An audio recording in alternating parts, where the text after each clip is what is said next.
Okay, hello there. Welcome back to another Facebook Live. I am trying out a microphone today, so let me know if you can hear me. I want to talk a little bit about how we sensitize ourselves to the other and how we connect with others. So both of these, one is how can the other person, the people who are in our society who are treated as outsiders, how can we sensitize ourselves to the other, allowing them to be a disruptive agent of change in our lives, and how do we create spaces where we can unify in our differences. So that's the subject matter here. I'm only going to, obviously it's a Facebook Live, so we're only going to look at this for 20 minutes, 30 minutes. If you are interested in this subject, I'm going to be doing a whole seminar on it, a 2-hour lecture, probably in a couple of months. Some of you will know that I've been doing these online lectures, and I'm planning on doing them every couple of months for at least a year, probably more. They're free, you can donate, but that you can, once you sign up, you'll get the previous one, you'll get the next one, and we've got loads of people. I mean, we've got 1,100 signed up for this next one, and we've had to cut it off because the technology only lets a certain number, and otherwise I have to pay a lot more. So I'm gonna fix that probably for next month, because I say we've got so much interest in these. But yeah, for now, I want to talk about this subject in relation to parotheology. Many of you have been following my work for ages. Well, I don't actually know how many of you, but increasingly in the last year or two, there have been people who have followed me since How Not to Speak of God, and they know my work well, and I'm sure many of you are in that position.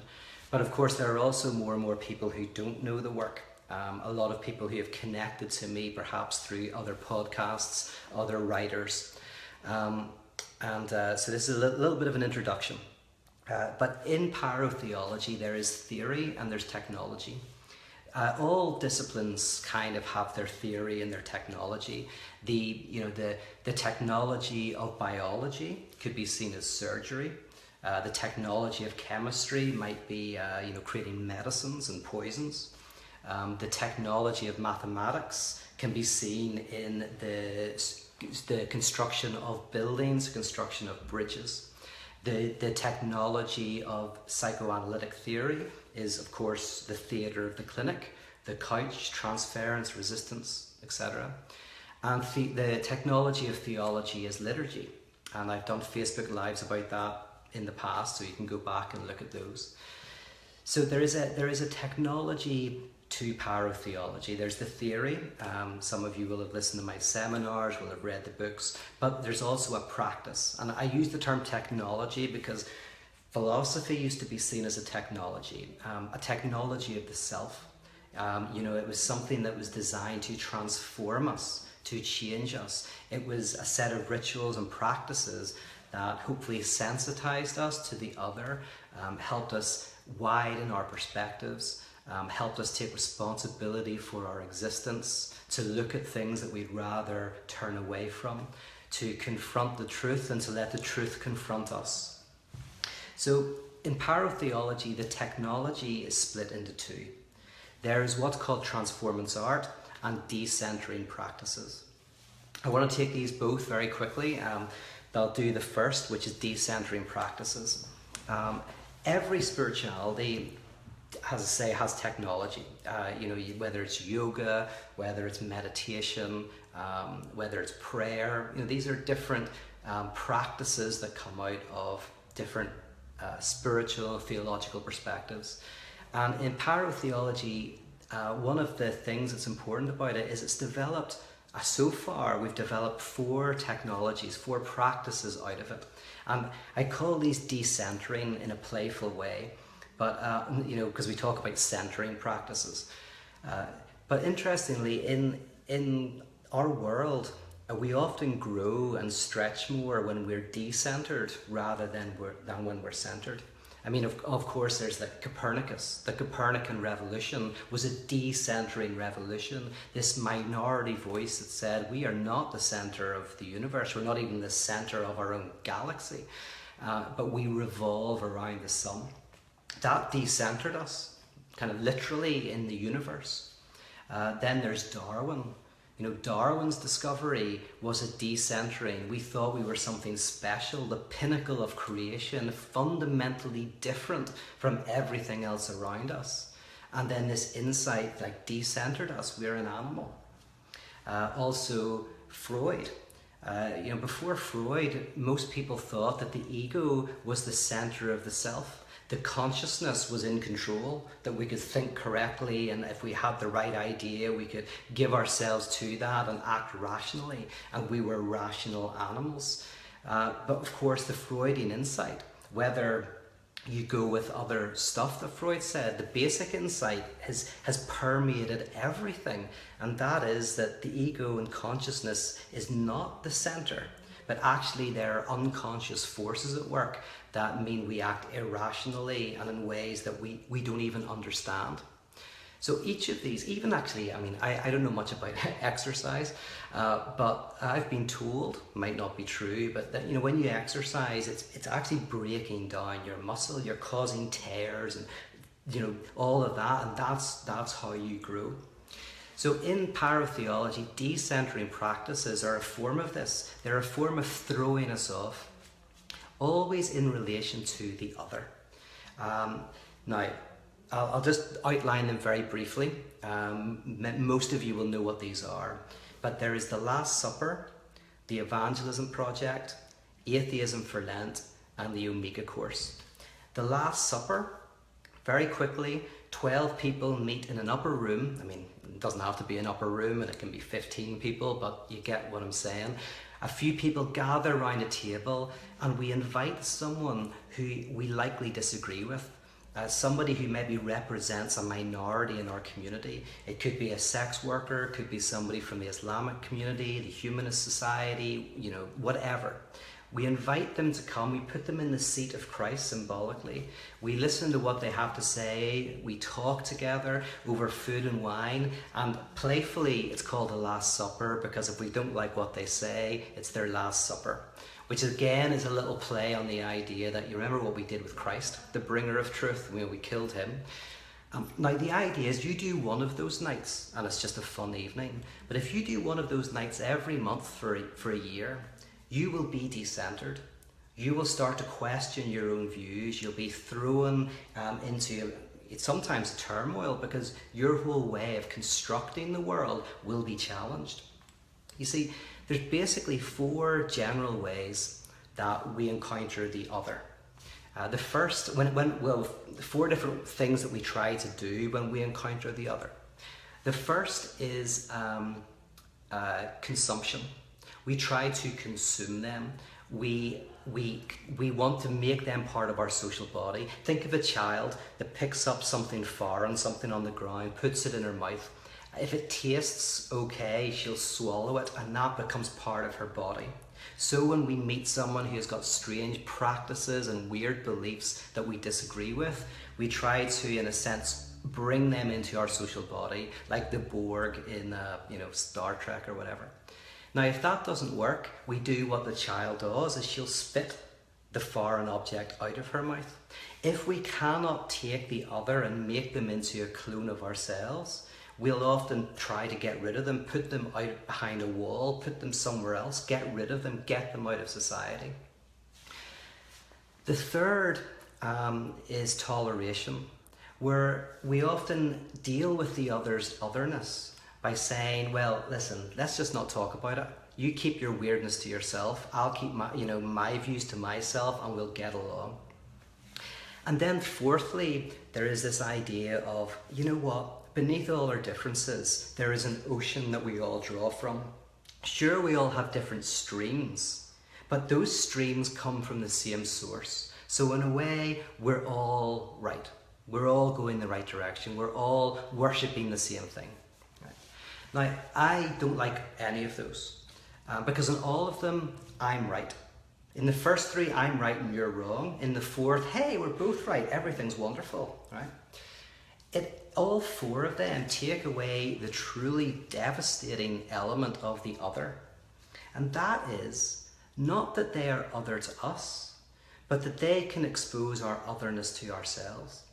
In other words, when I start to see myself through the other's eyes, I realize that my beliefs and practices are weird. At first I think they're weird and I'm just right. You know, the way I see the world is just the correct way, and anything that deviates from that is basically a bit bizarre. But then I briefly glimpse myself through the other's eyes and I go, oh my goodness, I'm a weirdo, right? The way we raise kids, the way I think about politics, the way we think about the world is a bit bizarre. And we try to protect ourselves from that at all costs. So the Last Supper and all the decentering practices are based on this principle of the other decentering us, of us seeing ourselves through the other's eyes. So that brings me to the evangelism project. The evangelism project is where we go to be evangelized by other communities. Right?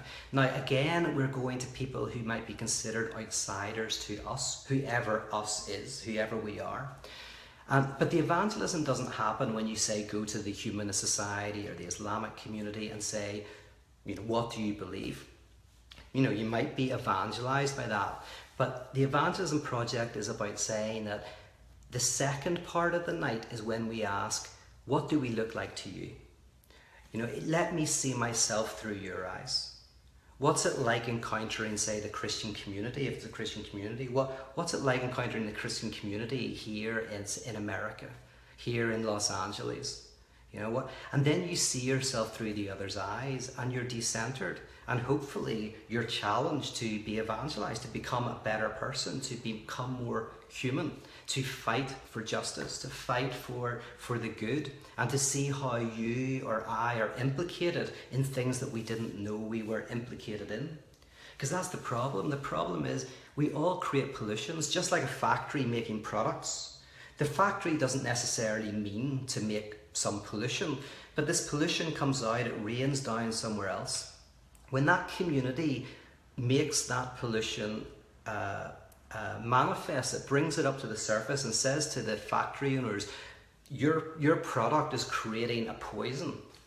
Well, then the factory owners have a choice. Either they say, oh, I'm really sorry, we didn't mean to, we're going to make changes. Or they go, we don't care. Right? But either way, they're exposed for what they are. In the same way, we create pollutions that maybe we don't mean in our beliefs and our ideas. And when we're confronted with those pollutions, we'll either go, whoa, yeah, actually, I'm sorry. I'm really glad that you brought that up. That's painful, but I've got to do something about that. Or we go, I'm not going to listen. I don't care. So the Evangelism Project is about that. The third is Atheism for Lent. That's coming up, actually. You can sign up for that next month. That's where we listen to the outside voice to religion, where we spend 40 days over Lent reading the greatest critiques of religion, not to judge them, but to let them judge us. And by the way, I mean sacred and secular religion, because there's, I think, lots of secular religions. And so this pure atheism is like this purifying fire that we allow to decenter us. And I think it will decenter us whether we're theists, atheists, or agnostics.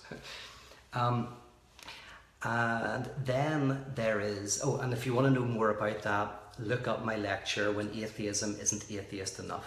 That actually atheism, I think, is important even for those of us who identify as atheist, as well as those of us who identify as theist. And then there is the Omega Course. And the Omega Course is a play on the Alpha Course, if you know what that is. The Alpha Course is like this weekly event you go to, and it's kind of like an introduction to Christianity. It's a kind of a way in. So the Omega Course is playfully like 12 weeks an exit to Christianity, or at least an exit to religion. So it actually has the same themes of the Alpha Course. Like it looks at what does the crucifixion mean, for example. But instead of saying there's one answer to that, we try to listen to the heterodox voices within our tradition, the other within Christianity. What are the other voices? And we try to listen to those various voices so that we're decentered in our own views, and hopefully see how theology is a much richer and deeper tradition than it sometimes seems and appears. So those are the decentering practices. And very briefly, the point of them is to see the other as a divine agent of chaos, able to decenter us in a way that will actually cause us to see difficult things, make difficult changes, and hopefully be a more sensitive and a more radical agent of change within society. That's that. Now, the only thing about that is that on its own can be problematic, because in that sense, there is no kind of in these decentering practices, there is no encountering the other and saying, there's something that we share. A lot of it is about saying, well, no, I'm not going to try to consume you. I'm not going to spit you out. I'm not going to tolerate you. I'm not going to say that beneath all of our differences, we're all the same. The no to all of my yeses in a productive way. But then this brings me to the other technology, which is called Transformance art. Transformance art sounds like the opposite when you hear it, because in Transformance art it's much more influenced by existentialism, which is the idea that yes, we have fundamental historical differences, and it's very difficult to identify with people who have very different experiences of the world. But then existentialism says, but there is something shared in existence.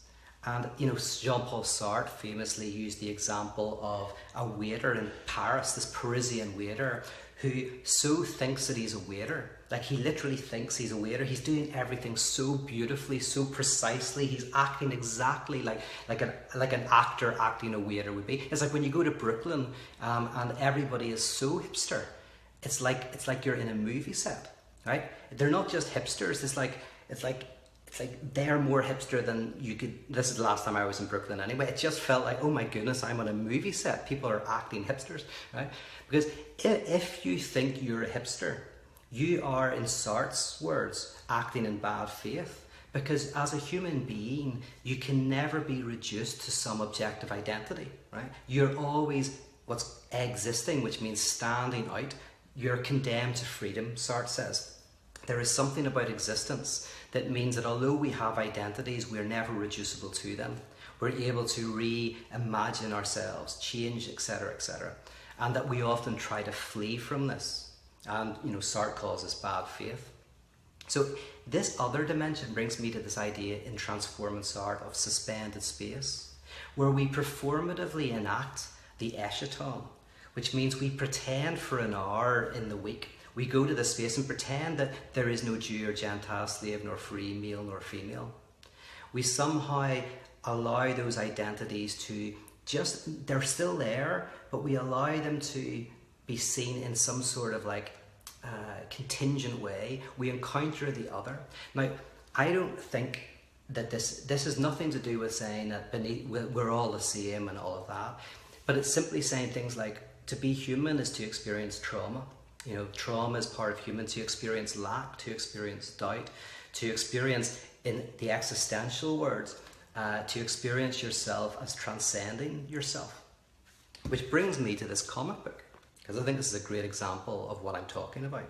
I got on, I'm not a big comic book guy or anything, but my friend Jay Baker told me about this comic book, because it's basically a British version of Batman and Robin, right? It's a bit sad looking, called Knight and Squire, right? So obviously the Knight is like Batman and the Squire is like Robin. And it's actually very funny. I just got this today, and this first one is about, it's a setup, and everybody's basically like rubbish versions of the American superheroes. So there's like a Joker character, and he's about 60, he loves the Joker, he's got the makeup on, all of that, but he just doesn't like to commit crimes. He just feels a bit bad, he thinks it's tasteless. And you've got like, they're all talking about Superman and how he never comes to visit. They would love Superman to come over and say hi, right? All of that. But in this first edition, it's all set around this bar called Time in a Ball. So there's the bar, Time in a Ball. And this bar is interesting because there is a magic truce around it, created by Merlin the magician, that means nobody can fight. So all the villains and the heroes all go there for drinks and they chat and all of that, right? So outside they're fighting and it's all chaos, but when they go to this bar, Time in a Bottle, that's the place where they encounter each other outside of their, identities as villain and hero. And, the whole thing comes around because once somebody breaks the spell and it all becomes chaos and they kind of fight to get this back. And you can't tail each other, so you can't have fights when you leave, because as soon as you leave the bar, you get dropped somewhere else in the city. So you're there's all the villains and the heroes, and there's one guy in particular who doesn't know whether he's a hero or a villain, and so he's in the bar trying to work that out. Right? So this is the kind of the basic notion of the comic book. And there's a good line in it actually where one of the people says tonight, whenever there's a bit of a fight going on because the spell's been broken, says, "What are you doing? You're treating these villains almost like they're human, right? Almost like they're human." But that's the kind of point of this bar in Time in a Ball, is briefly you encounter the humanity of the other. A humanity that you share. So the idea is that the bar, in a sense, humanizes people. And in fact, the guy who's trying to work out whether he's a hero or a villain, at the end of the experience decides to be a hero. Right? Now, it's not that everything in London is the Time in a Ball. No, that's the point. The point is only for an hour of your week. I think it's a Thursday night. They all go to the pub. The Thursday night, they go to the bar, they have a drink, they talk about life and the problems of being a hero or a villain and all of that. And then they go out and then they do their thing. Some people are like awful and have to be fought, and some people are good. The difference but now is you've met the person in the bar. So even though they're evil, they're doing some bad things, you know they're a human. You've experienced their humanity in some brief, flimsy way. So when you're fighting with them, you're no longer fighting them because they are some monster. You're fighting a human being. And that means that you have to be more careful. And it's actually funny because Knight, he's like Batman in this way. He doesn't kill people. And I think it's partly because he sees the humanity even in the villains. In fact, one of the villains at the end, the main baddie in this, he says to him, you need some time to reflect on life and to reflect on what matters. And you're going to do that in jail. And then he says, next time I catch you outside of this bar. So he even lets him go. But he says, but you know what? If I catch you out there doing bad stuff, I'm going to put you in jail. Now, there's a problem with that on its own. And I think there's a problem with decentering practices on its own. But what I'm interested in, why I kind of develop these two, is I think that they live in tension with each other.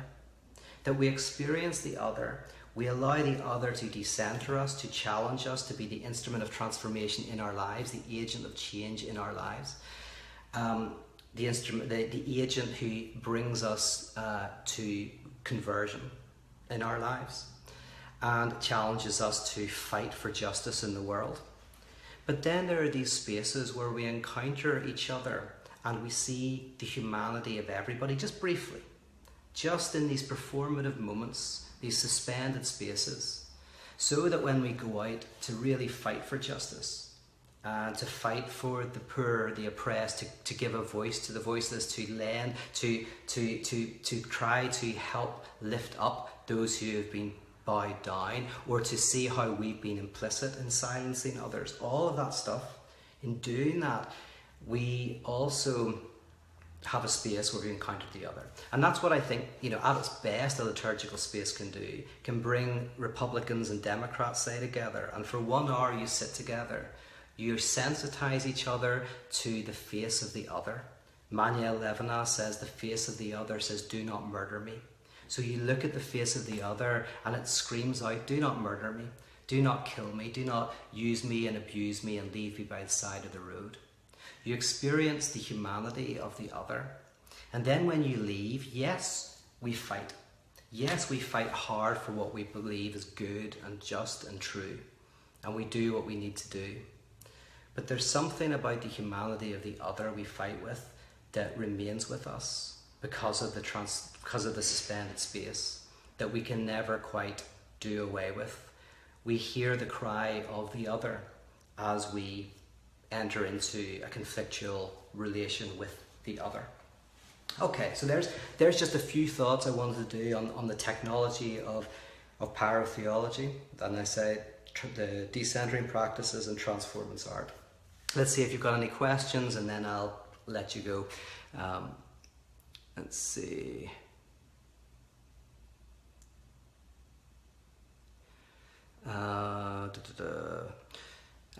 Barnabas says, what do you think about the idea that the concept of the other is an illusion, only subjective?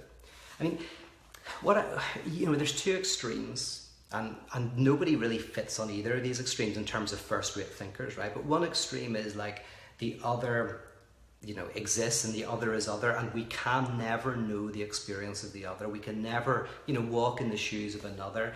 We ultimately, not even like different races or different genders or sexualities, but at an extreme, anybody, even within our own communities, we are monads, we are atoms that in a sense are cut off from everybody else. So the other is other. Yeah. And at the other extreme would be, that's very, either because of biology or history, or both. On the other side, some people might go, oh yeah, there's no difference. We're all human beings, which kind of like is like, oh yeah, don't worry about real historical differences, etc., etc. We're all the same. Now, in truth, everything kind of fits somewhere in the middle, but some go further that way, some go further the other way.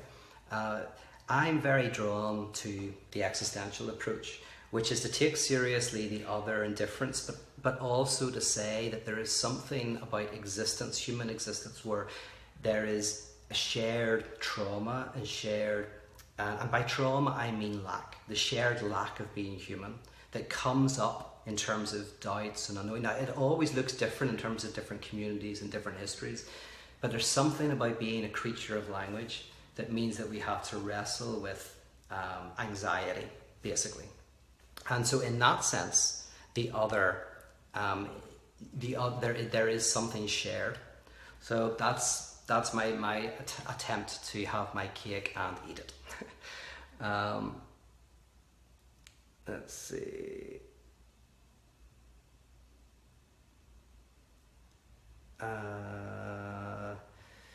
People are making good comments and stuff like that, but not many questions that I can see. Sometimes, by the way, I miss the questions, and then I go back later and I see all these good questions, but I think that's probably because they've been put in after I've left, maybe.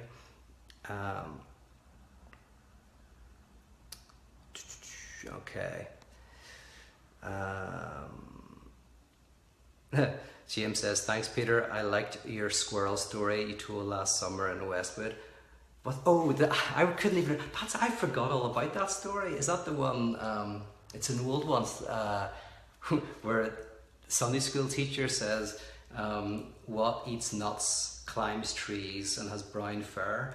And one of the kids puts their hand up and says, Mister, I know the answer is Jesus, but it sure sounds like a squirrel. Yeah, I forgot all about that one. Yeah, that's a good one. I'm doing Pints and Parables in LA in a couple of days. I think I'll use that one.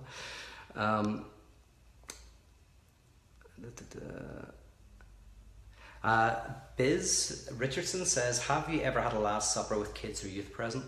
I haven't, but that's just contingent. That's just because, my age and, all of that. I think it would be amazing to do this and to do that. If you're a youth worker or you work with young people, I think that would be fascinating. Because the truth is, I would say that young people, it's not, people think, oh, young people are about questioning and all of that. And they can be, but also being young, it's about questioning and differentiating from your parents. But often that means a very strong solvent, adhesive to groups. And so sometimes, although you're questioning one set of allegiances, what you're doing is you're literally going to another, which I guess means it's a really good opportunity to try to break that cycle. So instead of, you're loyal to your family and then you're loyal to your friend group, is a moment where you kind of begin to break open that very idea of I identify myself in a community and I am wholly part of that community. I say what Sartre or Kierkegaard might call bad faith. And I do want to encourage you, if you're listening to this, to do these things, to do Last Suppers. They're so easy to do evangelism projects. I'm actually working with my friend Jennifer to create packs that will help people actually set these up and do them themselves. They're just suggestions. There's various ways to do these things, but I realize, some people go like, I'd like to do a Last Supper, and they want some advice, and the advice can be things like, what venues have worked for you? I mean, I've done this for 10, 15 years. Like, what's a good venue? What's a good dinner to have? How much should somebody talk? How much should we charge? Should it be sandwiches or should it be a 3-course meal? And like all those little things that, I kind of know but don't think about. So I'm making a pack that just, gives the things that I've learned over the years from doing these. But don't wait for the packs, because my goodness, if you're waiting for me to do something, you'll be waiting a long time. They are being worked on, but just go out and do them and then tell me how they go. Last Supper was, Roger's talking about the Last Supper there. The Last Supper was the first one I ever did. That ran 5-6 years before I set up Icon. And I remember this minister, a good guy, who said to me, he said, Pete, I don't think you'll find 12 people who would want to do that in the whole of the Queen's University where I was studying. And yet, no, it was easy. It was easy. And I didn't know what I was doing. And I found like at least 12 people, usually it was 15 people, and sometimes it was bigger, who wanted to come around the table and be decentered. Which is, for me, I mean, this is where I agree with Karl Barth and his early stuff, that actually there's something fundamental about being decentered within the gospel narratives. There's something about putting yourself under critique that is key. But they're fun. That's great. And I recommend this. I'll say this and then I'll go whatever. Although, mind you, you don't have to stay anyway. I'm always worried about your time, but hey, you're going to go off anyway. I can't lock the doors exactly on you. If you do 12 Last Suppers in a year, you would maybe do 3 with a guest in a row, and then the 4th one, just talk about the last 3 guests. So you have a meal and you don't invite anybody. So that means 3, 6, 9 guests in the year. And out of those 9 guests, maybe 3 of them are people that are in the group, who in a sense represent kind of a marginal voice of some kind. So then suddenly it's not 9 people, it's 6 people you have to find. And maybe somebody has a nice house and wants to do it there, and you just, you all get together and you run these once a month. And the only thing I would say is, that the commitment is you do them all, unless you're ill or something, but that you try to commit to doing them all. Because one event is just fun, but 12 events, I think, will change you. It will transform you. I've seen this. It's the same with Atheism for Lent. It's a big commitment. Every day for 40 days you get a reflection or a painting or a piece of philosophy to read or a film to watch. But the idea is, if you push through, I think you'll find yourself changed. Again, with the Evangelism Project, these are all designed, they're technologies. They're not just kind of fun nights out. They're designed to rupture and reconfigure. So I don't do them myself at the moment. I need to set up a community in LA, but I'm holding back for some reason. I think it's because I know how much work it is, and I travel a lot, and it would be hard to do it. But anyway, I'm sorry, I'm telling you. Why do you care? Let's see. Pete, are you talking about decentering our false selves to become more true present, or decentering our true selves, or both? That is, am I saying it right, Jappy Bice? Yeah, cool. I always pronounce things incorrectly. I'm not sure where that name comes from, actually. I'd be interested in knowing. I want to problematize this idea, yes, of a true self. that beneath the false self there is a true self. Now, in a way, I want to say there is a type of true self, but the true self, and I talk about this in my next book, if I ever finish it, my forthcoming book, is that in a sense, if one wants to talk about what is the true self is that there is no self. Like the cure is there is no cure. The true self is in a sense coming to terms with the arbitrary nature of selfhood. Now, I don't go with the Buddhist idea. I like Buddhists and all that, but I don't go with the idea that the ego is an illusion. Or I do, but it's a necessary illusion. In the sense of like there is a sense of self, a sense of me, a sense of I, but anxiety is the name that is given to the sense that we are not at one with ourselves, that there is something about being human that where we're always our centrifuge is always being thrown off balance. There's a lack of harmony, a certain chaos in existence, and what the challenge is to come to a sense of peace amidst that challenge. Now, if you've been following my work for a while, you'll know that, because I say that in various different ways.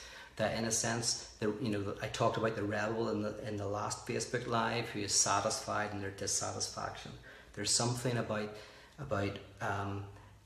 don't ever think that we get to this harmony where we kind of bleed into oneness with the divine, and we don't need to eat Cheerios and all of that kind of stuff. That in a sense, struggle is part of existence, but we can change how we perceive struggle and enjoy it. Just like doubt, doubt was where I started with my work. I didn't try to get rid of it.